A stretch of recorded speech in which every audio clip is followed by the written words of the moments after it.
দেখো, এটা আমার আরেকটা বেস্ট ফ্রেন্ড, দেখে তাই মনে হচ্ছে না, কিন্তু আসলে ও হচ্ছে আমার মাসির মেয়ের মেয়ে, মানে আমার বোনঝি।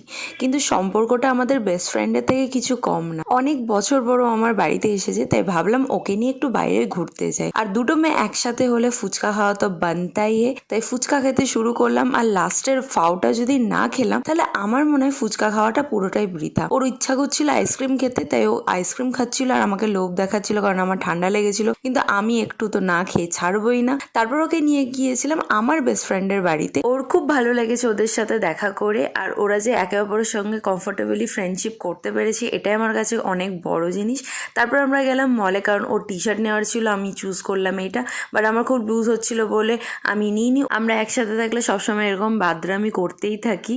যাই হোক, ভিডিওটা একটা লাইক, কমেন্ট, শেয়ার, সাবস্ক্রাইব করতে একদম ভুলো না। দেখা হবে নেক্সট ভিডিওতে। ভালো থেকো, বাই বাই।